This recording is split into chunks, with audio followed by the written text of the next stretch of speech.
Okay, everyone, we're going to get started. If you just joined us, this webinar is Deep in Student Engagement in STEM through the lens of history, and we're going to be talking about the IEEE REACH program. The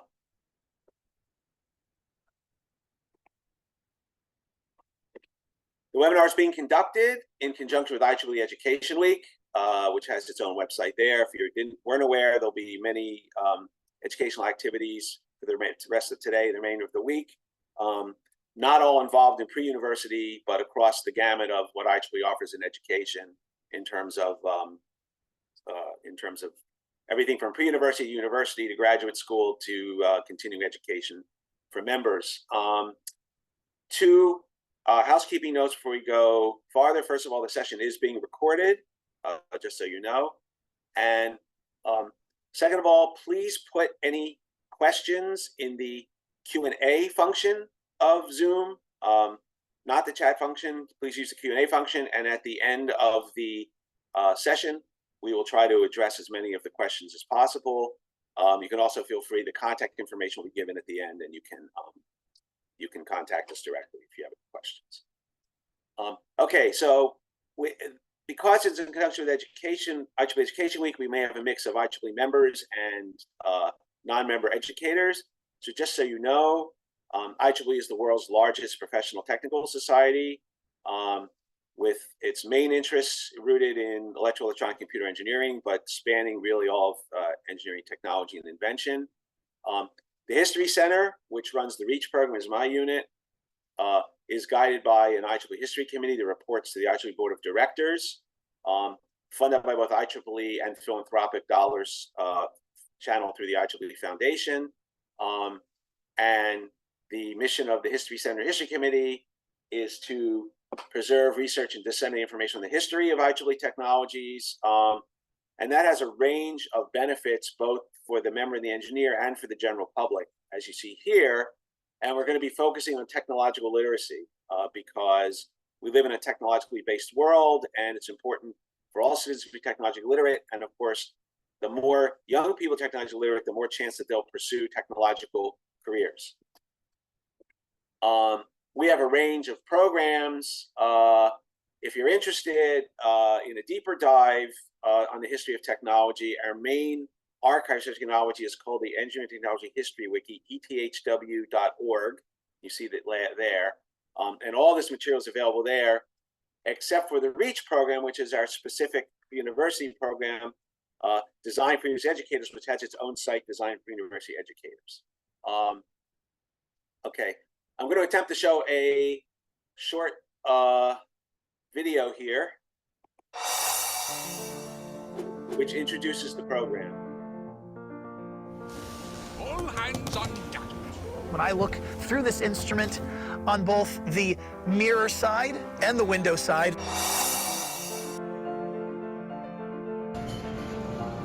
you'd use a saw like this to carve the ice into blocks that would then be stored. We have our tune circuit here. We have our crystal detector here.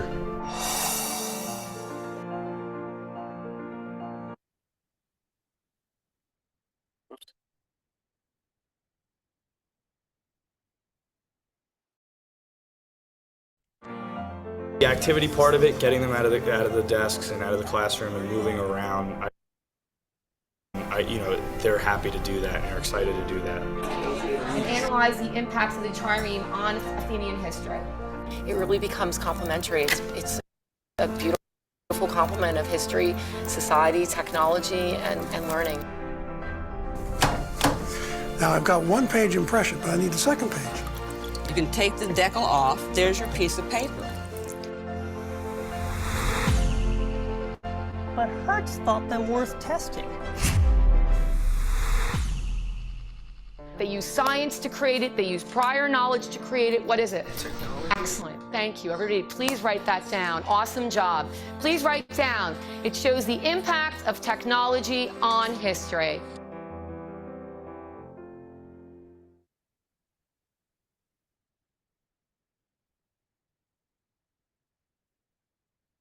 So I hope everyone was able to see that. So I'm going to tell you a little about the Reach program, then I'm going to show you the site, and then give you an example of a lesson plan you can use, or at least a lesson theme you can use to promote technological literacy in the classroom. So this just summarizes the program. Reach stands for Raising Engineering Awareness for the Conduct of History. There's the website. Again, it's a program run by the History Center. It's free, open online educational resources. Everything is available online.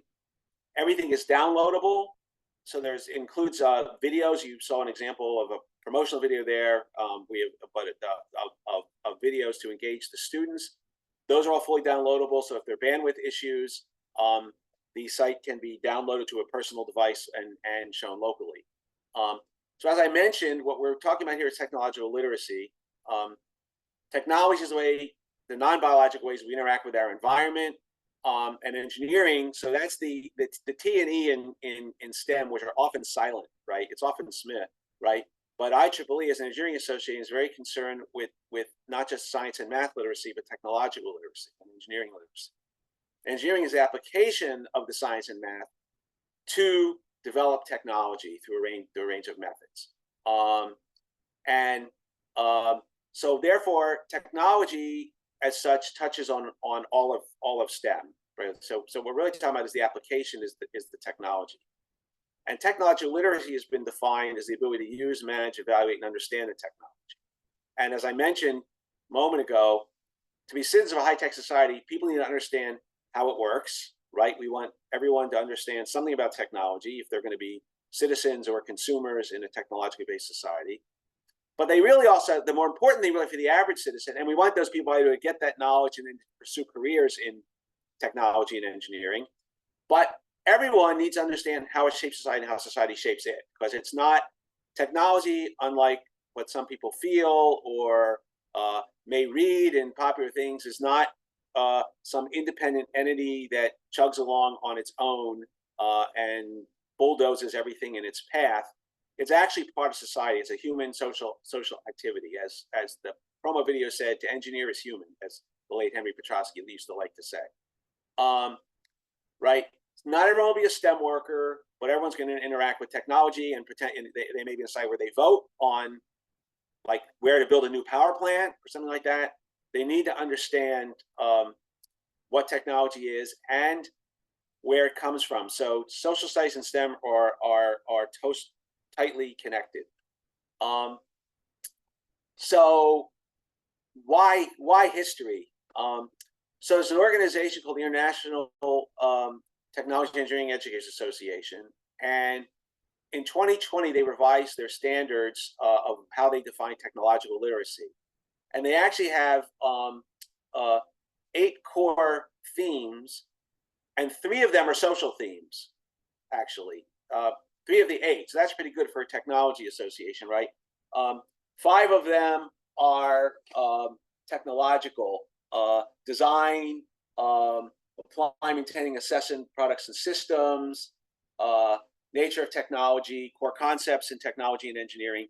But 3 of them are social: impact of technology, influence of society and technological development, and history of technology explicitly as a key gateway to get students to understand how technology interacts with society, because you can see it over time, or you can look at case studies from the past and understand how technology influenced society and how in turn society influenced the technology.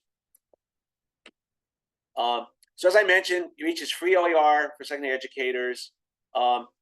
Originally developed with and for social studies teachers, but we quickly found when we launched the site at this point, almost 7 years ago, that it was very relevant for STEM teachers in a number of areas. The target is, in the US context, called secondary school teachers, and through them they're students, but you can sort of say ages 12 to 18, though we know that younger teachers teaching younger grades and younger students have used Reach content, and university professors have used Reach content. Again, it focuses on the social place of technology. So a traditional STEM program, which obviously is key also for technological literacy, as well as pipelining students and teaching students STEM concepts.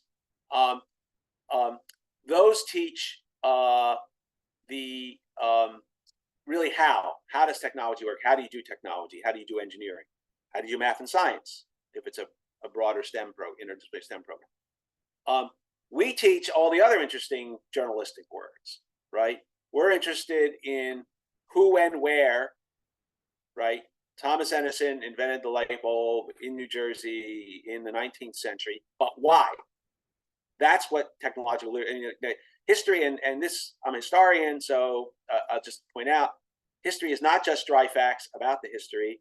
It's understanding human condition and human progress, whether even if it's politics, like what, not exactly how was the battle fought and when and who was in the battle, but why was the battle fought and what was the impact of the battle on society, right? So it's the same with if you're a historian of technology.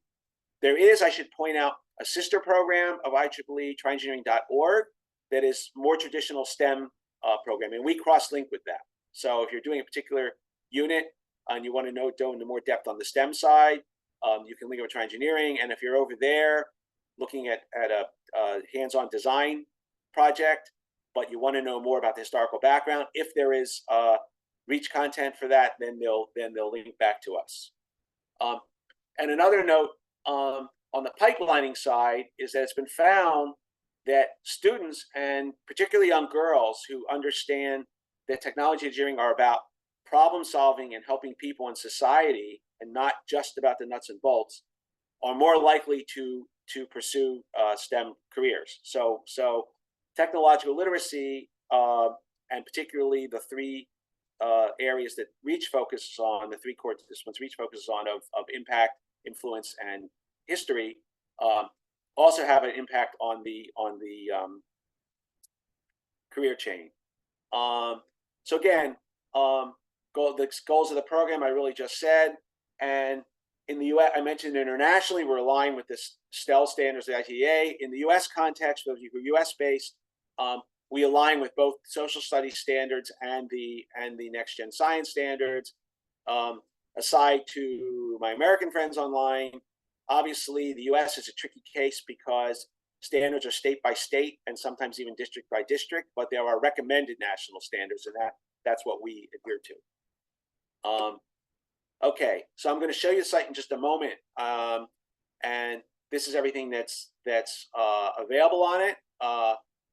The lesson plan, there are inquiry units, which include primary sources, engaging videos for the students, which I mentioned, hands-on activities, background information for the teacher, additional resources. And the content areas covered are based on a U.S. social studies and also ITA. They're very parallel areas of human effort that you might call technology.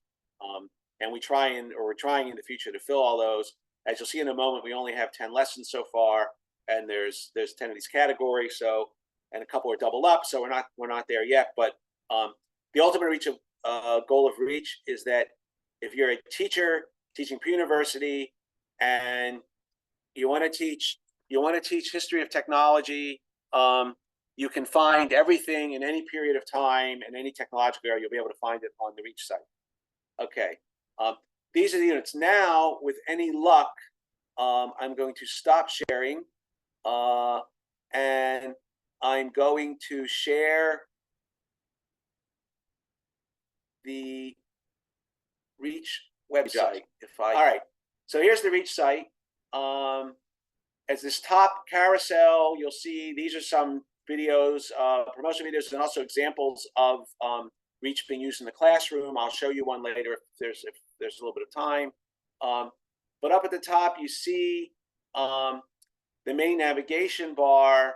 So as I mentioned, there are inquiry units, which I'll just explain what that means in a second, which are self-contained units about the whole course.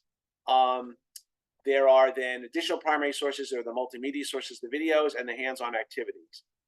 So if we go to inquiry units, you'll see that we have 10 inquiry units: information theory, electronic music, skyscrapers, electric lighting, refrigerated railcar, UAV drones, radio, triremes, early maritime navigation, and the printing press. So I'm going to go to refrigerated rail car for reasons that will become clear, I hope, very shortly. So this is what a unit looks like.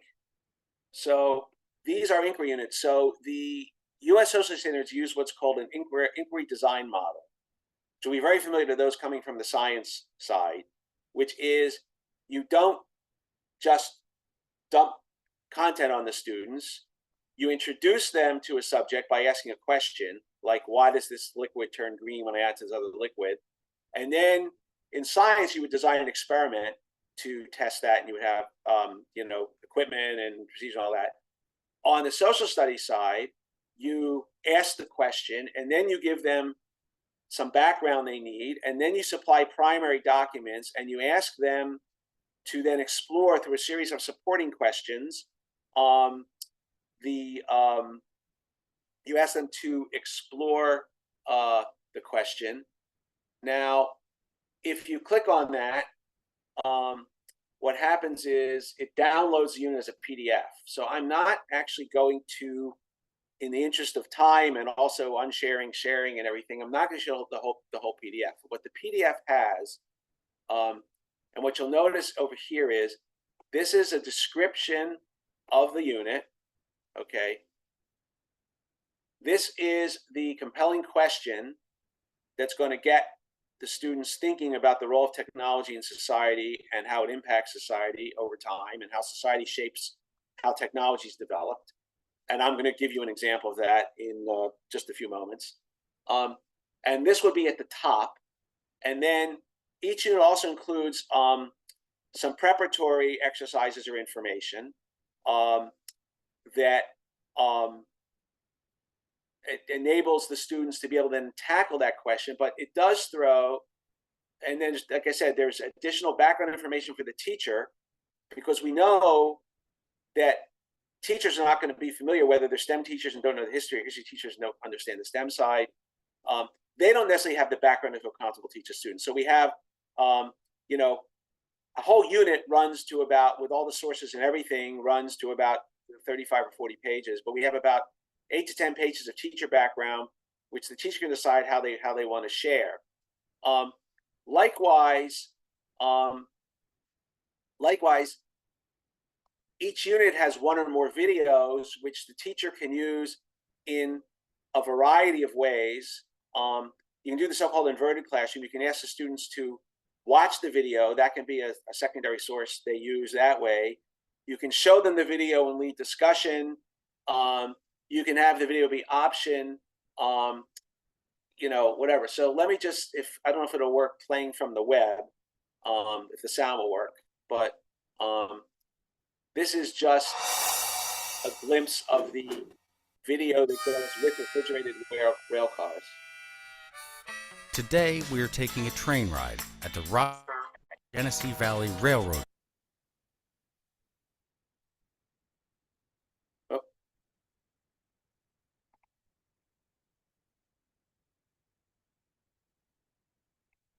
All right, so that unfortunately froze. What if I play it not in full screen? No. So that unfortunately froze. So I won't show it further. But here you see the supporting questions, which could each be downloaded separately. So to get the students thinking about technology, you think, okay, well, why do people want to refrigerate? And I'm going to go more specifically in this in a moment. Why do people want to refrigerate? And what were the early attempts? Right? Okay. And there are performative tasks you can do, and there are featured sources that the students can look at to do that performative task. You can ask, okay, how did they finally, in other words, what led the need from just refrigeration to mobile refrigeration, and how was that solved? And then the third one is, what was the impact of that?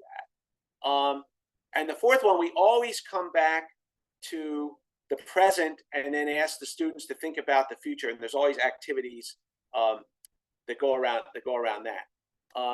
So just to give you, so I already showed you the multimedia, which unfortunately didn't work.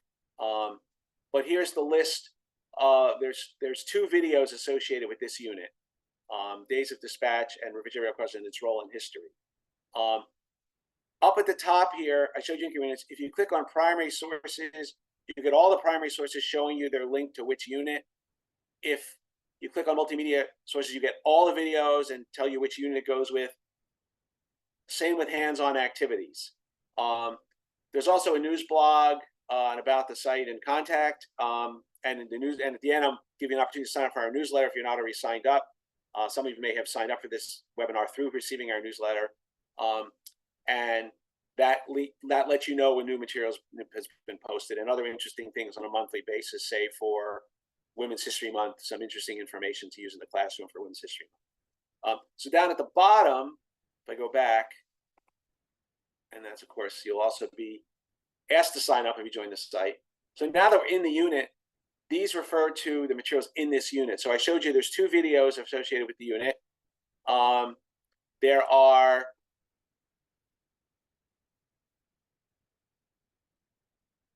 many primary sources associated with the unit. And what we do here is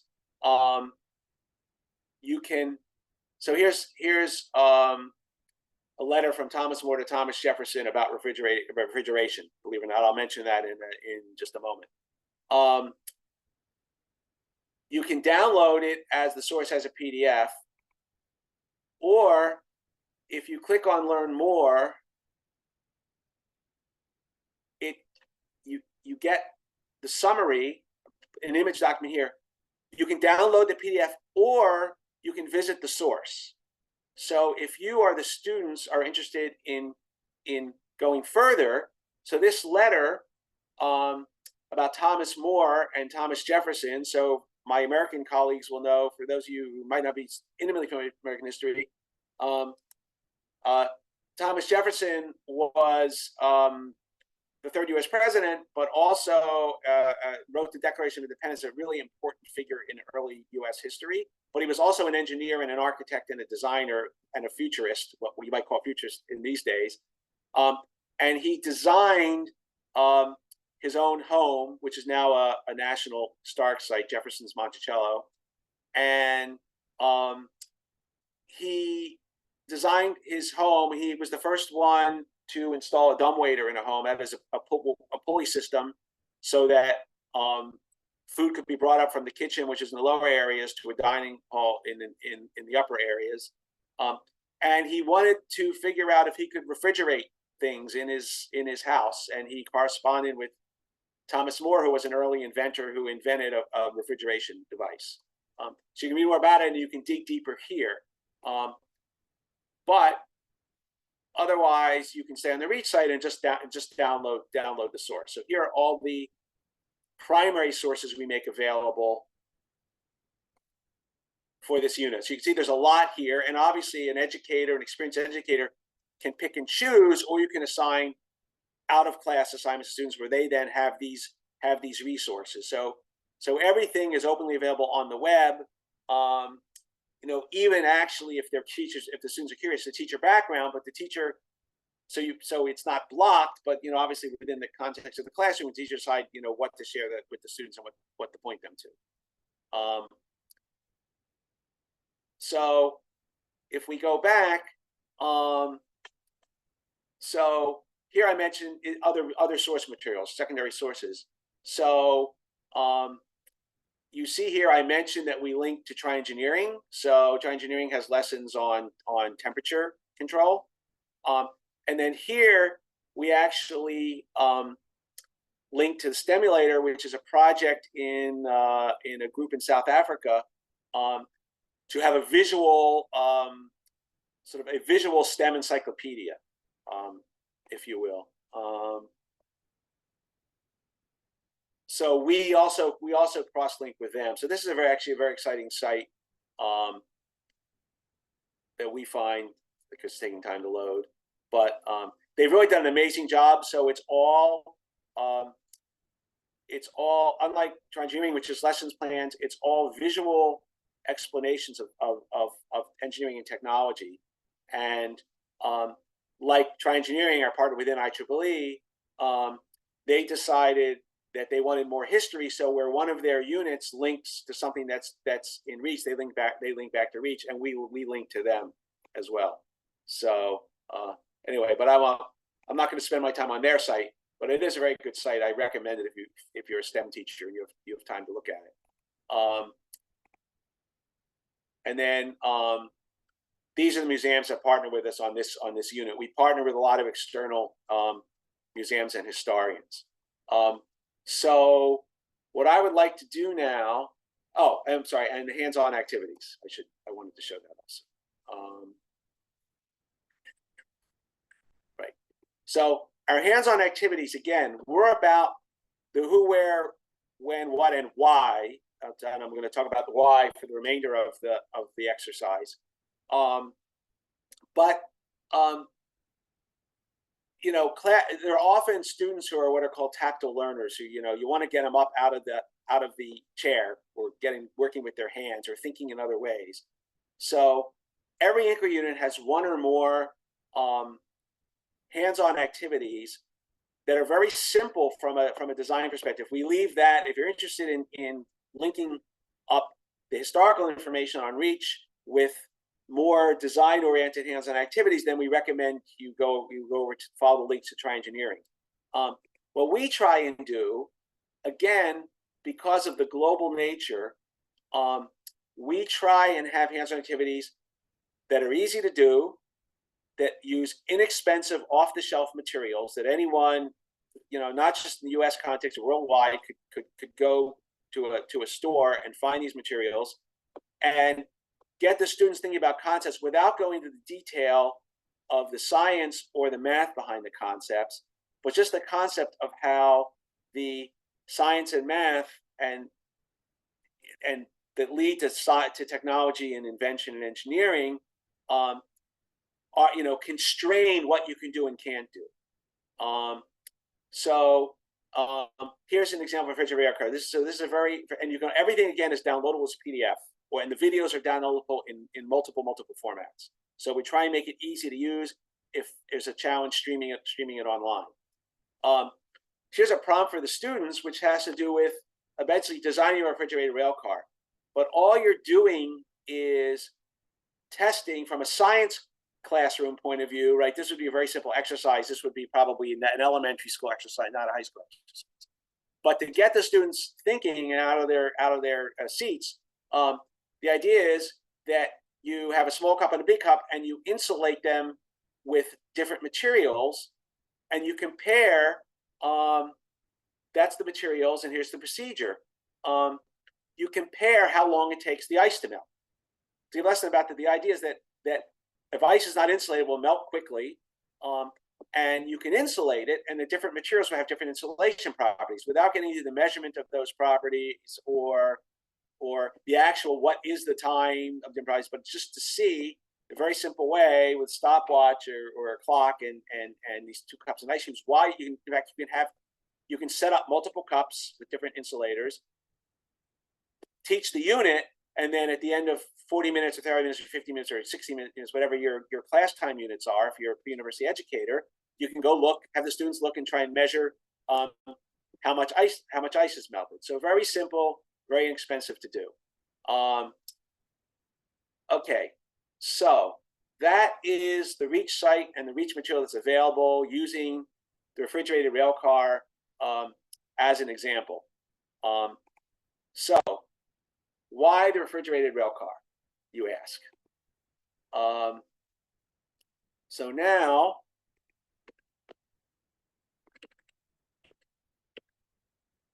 okay, let me see if I can share again. Slide. Share. Okay. Why refrigerated rail cars? So obviously, as I mentioned, we live in a technologically based society, which has a lot of technologically based positive things and a lot of technologically based challenges. And a lot of these are in the news. And from a social studies point of view, that's definitely how you want to engage students, right? You want to say, well, this is happening now. So why is it relevant? You know, why do I want you to read with me about 15th century Renaissance Italy? Well, because they face certain problems and they solve them in certain ways, and we're facing problems and we're going to solve them, and they're going to have impact on our society. And you know, the human condition, you know, things change over time, but you know, human nature stays the same. So that's that.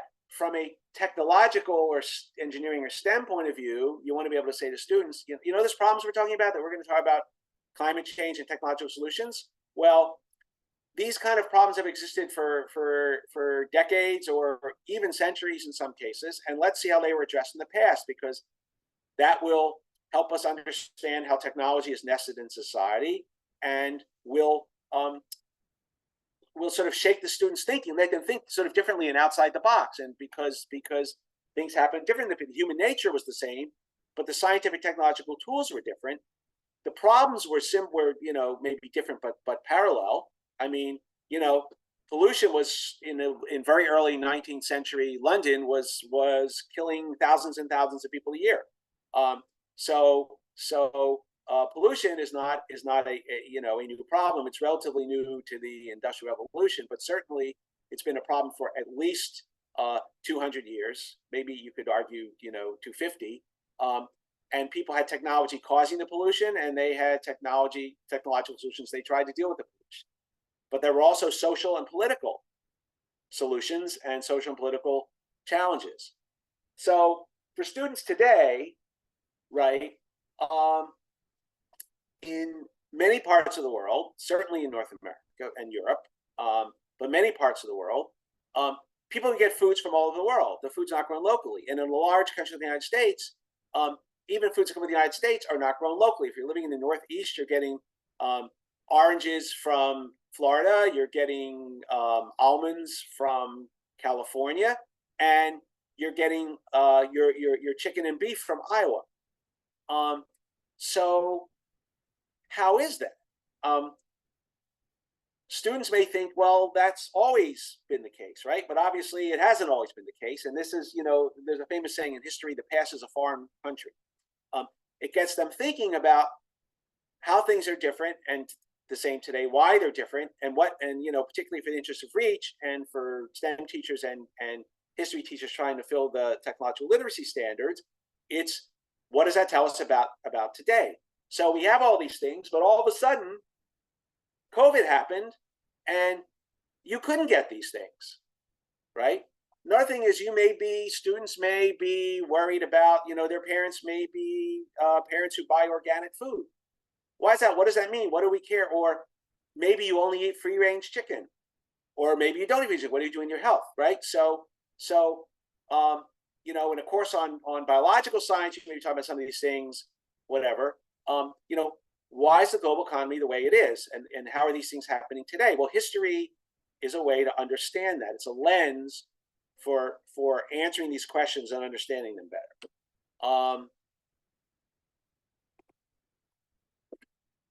So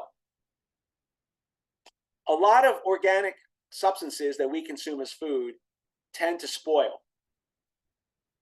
There's a number of ways of preserving food that have been tried throughout history and even prehistory. It turns out, we know from archaeological evidence, right? You can smoke food. Everyone, not everyone, but if you're not a vegetarian, you may enjoy beef jerky. If you are, you can salt foods. So there are like gravlax, salted salmon, keeps for a long time. Pickles, you can take cucumbers or other vegetables and put them in brine. And you can refrigerate things, right? But refrigeration, those other chemical processes were figured out pretty early on. Refrigeration was only figured out through natural refrigeration. But at least 2,000 years ago in China, they could figure out that in the winter, and also this you have to say, now you're talking about even 2,000 years ago, about large imperial systems like China, the Romans, civilizations in the New World, that had large political and economic and social organizations, good transportation systems, the Persian Empire with its road system. So they figured out that in the winter and in places where ice and snow are available, you can get them and you can try and transport them to a place, a cave or something, where you can preserve them and actually have access to them over the summer. This was generally an elite practice meant to preserve certain elite foods that would be very expensive in an economic sense that only the elite could use. So you try to somehow insulate, and you figured out that things like sawdust, which is a common material that's produced as a byproduct of a lot of industrial activity, will insulate ice to some extent. And you also learn, and though, prior to modernity, which I'll get to in a sec, there was much faster transport over water than over land. But of course, water transport means you're limited to rivers and lakes and navigable lakes and oceans, which is why, by the way, civilizations tend to grow on ports and navigable rivers and oceans. But you can't bring it everywhere.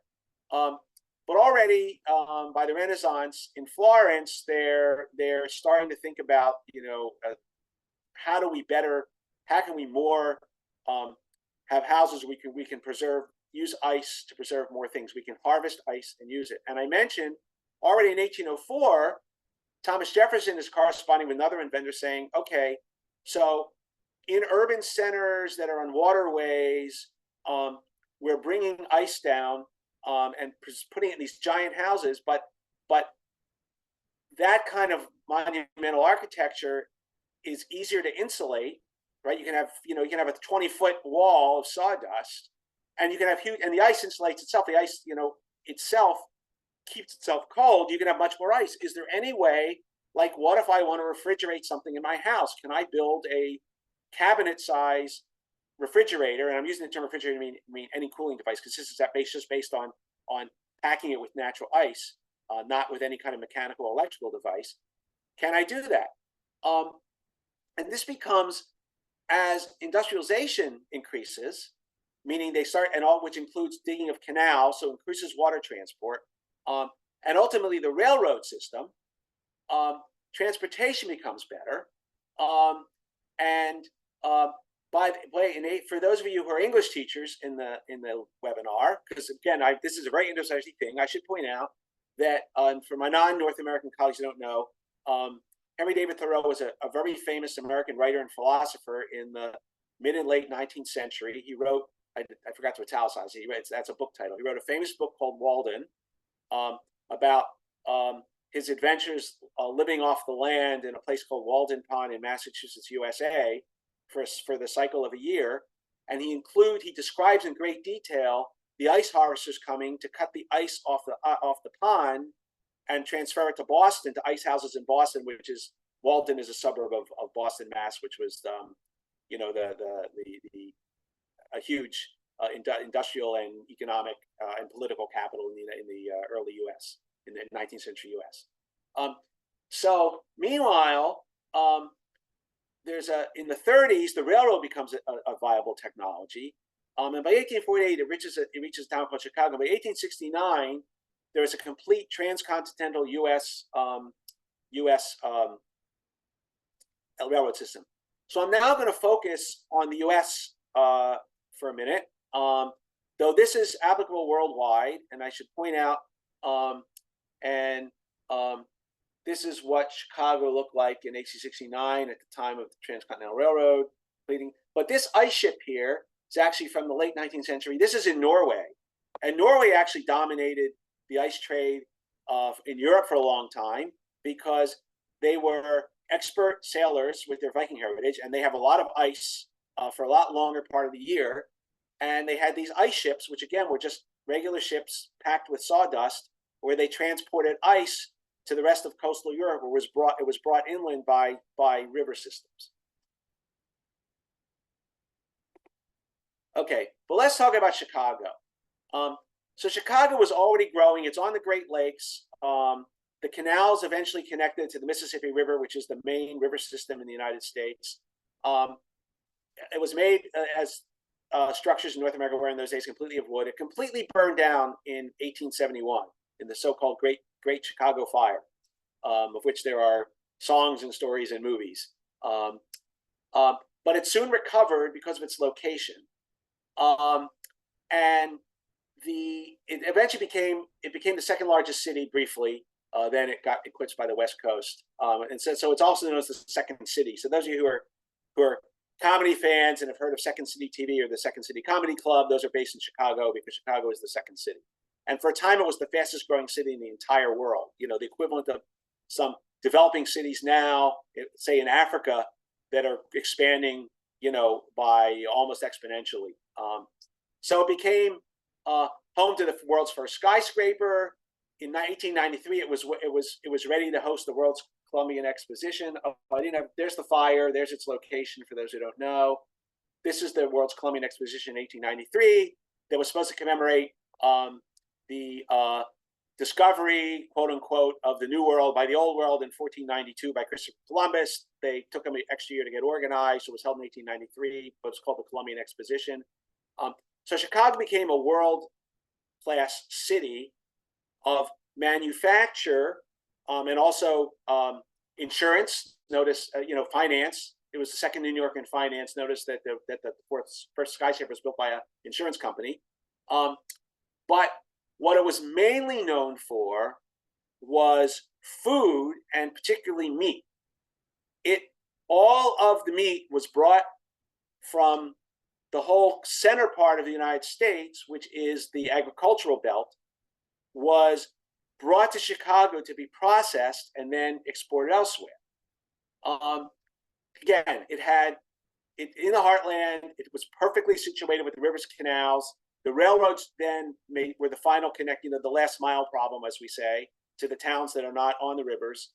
It's on the Great Lakes, which means it could connect to the other great capital of the U.S., New York, through the Great Lakes and through the Erie Canal and down the Hudson River. But it had one additional special feature, and that is because of its location, it was the central base of processing meat. Because it was this major urban center connected again by water to the other major centers, but all of the cattle was grown in the hinterland, in the core, the Midwest of the United States. So cattle was sent so-called on the hoof in what are called cattle or stock cars. You see one. Whoops. You see one here, and here's an advertisement. I'll get that in a sec. So on the hoof, which is the way it was used around the world for people to transport cattle, as you can, and there's famous, they would do the live cattle drives in the U.S. to certain entrepôts where they would then load them on these cattle cars and take them by railroad to places where they could be processed and shipped locally. But once you killed the cow, the meat spoiled very quickly. But on the other hand, on the hoof meant that not only did cows die on the way, but the cows that got there were not in great shape. It was difficult to keep them fed and so forth, about packed into cattle cars. So everybody knew. So this is a social problem or an economic problem that has a technological solution, which is, well, we know refrigeration can help preserve foods. By the way, the other thing you do when you process them is you can smoke them and salt them, right, and then transport them that way. But people wanted fresh meat, or now subsequent, when you actually have freezer technology, frozen meat, which when you thaw is the equivalent of fresh meat. So everyone knew it was a problem. A lot of people were working on it. But one technique that had a lot of promise looked really good. And then when the ice started to melt, the train became unbalanced, and they actually had derailments, and they had to cancel that technology. So in 1877, an inventor named Joel Tiffany invents a car, and here you see it over here, called the refrigerated railcar, which everyone called the reefer, which had an ice chamber above the roof with a pan to catch condensation and a closed pipe system to circulate the air, that's a big problem. So you have the ice packed on the meat, but then the air is not circulating. So he solved those problems technologically. So you have a winner, right? So now you think the lesson is done for the student, because now invention has solved the problem. Until until the improvements made available by electromechanical refrigeration. So now we know if we can harvest ice, we know a way to keep the ice from melting and how to put it in a rail car so that it minimizes the melting, maximizes the temperature, and we can transport things by rail. Well, guess what? And there are plenty of modern examples of the resistance of, say, the fossil fuel industry to renewable energy. The existing railroads wouldn't accept the cars because they actually owned not just the railroads and the cattle cars, but they owned the pens where the cattle were collected from cattle drives. The whole big piece of their economy was based on keeping the on-the-hoof infrastructure. So now we see, technology society has a problem, technology solves it. Now society pushes back. So now maybe a different technology could solve the problem in a different way, or you can go for social things. So what happens is meat companies start to either set up or subcontract to small railroads that weren't as invested in the industry. They set up their own systems. And Armour, if you're an American of my age, you remember the famous Armour hot dog jingle. So Armour, which is now ConAgra, and Swift and Company, the sausage company, which still exists, moved to Chicago in this period and started processing meat and sending it out by railroad all over the United States. And just, it wasn't meat. Anheuser-Busch, which was the major American brewery, was the first brewery to use refrigerated cars starting in 1876. So only a year or two afterwards, other foods other than just, and I showed you another slide, the advertisement, other foods will be moved. So by 1890, there were 24,000 reefers in use in the US, and that continued to grow, as I'm going to get to in a minute, until the 1920s. And it spread to other countries. So interestingly, not every country adapted. It really depended on local conditions. The UK was small enough, and the cattle breeding system was small enough, and the railroad system was efficient enough that they continued to use on the hoof transport of cattle until the modern refrigeration and freezing regime. But Japan, which was trying to modernize and catch up with Western ever since the Meiji Restoration in the 1860s, their conditions really warranted adoption of this, and they adopted it in a big way. And they started actually manufacturing their own, not just importing US originally, but then they manufactured and in fact designed improved reefer cars in the early 20th century. Technology continued to improve by insulation materials. At some point, they figured out that the air circulation system, which was self-induced, could be further driven by fans driven by the train motion without adding significantly to the train fuel consumption, or the energy loss. And of course, ultimately, you have electromechanical refrigeration. At the same time, the improvement in insulation increases the home market. So Thomas Jefferson's dream of 130 years earlier is finally realized, and people can have initially ice boxes and then electromechanical refrigerators in the home, in the restaurant, in the business. And this system actually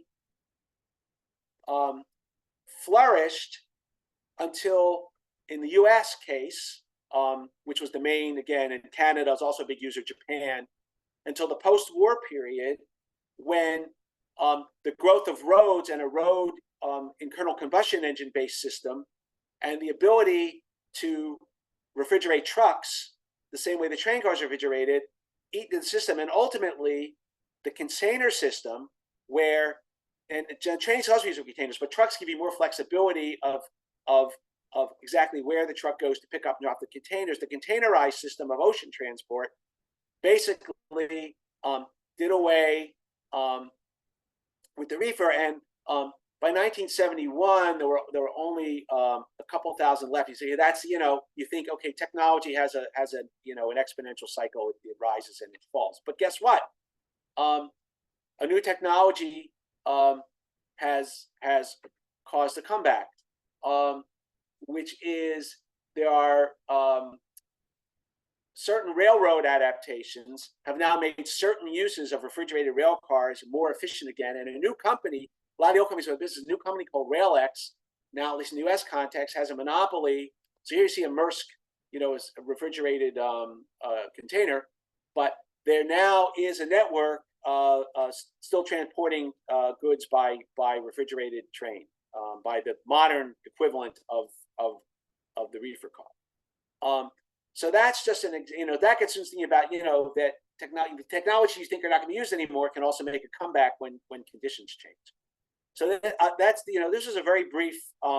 I want to give time for a few questions if there are any. This is a very brief summary of one example of how you can use history to talk about technological literacy. I just want to mention real quick for those who don't know, this happened to be a U.S. case, but we actually with UNESCO did a pilot project a couple of years ago using Reach to girls in a informal post class setting with 1,000 students and 70 teachers, and we in partnership with UNESCO, IEEE is an arrangement to build engineering capacity in UNESCO, was extremely successful. There's a lot of interest in this slide to summarize that. Again, this is being recorded and will be shared with the attendees. And you can always I'll give the contact information in a second. But we're continuing to roll this out in Africa, which shows that it does have, and they're finding a lot of success again with attracting young women to STEM. It has a lot of impact, but you can adapt it for the local conditions. In this case, when we did the skyscraper unit, we talked about water towers instead of skyscrapers. So we did 2 units in Uganda, the water towers and electrical lights. For pre-university educators, we urge you to use it in your classroom, tell your fellow teachers about it, reach across silos, pardon the pun, because STEM teachers can use it as well as history teachers, talk to administration. We're happy to come in and give free training workshops between interdisciplinary engineers can visit the classroom and so much more. And here's the contact information, which of Kelly McKenna, who couldn't be with us today. She's actually filming a Reach video for one of the other units today. So I'm giving the webinar a place. I hope I did okay. She's the expert. You can contact her. We'll share that information. And again, the video will be shared. I think it was shared in the invite. So we invite you to reach out to us. You can follow us on social media. You can sign up for our newsletter. And on the Reach site, you'll see it's easy to sign up in the upper right-hand corner. Also, you'll keep getting pop-ups asking you to sign up. So if you don't write down that email, that's okay. We have a Facebook page and a Twitter account. I want to thank everyone again for your time and interest. Please feel free to reach out to us.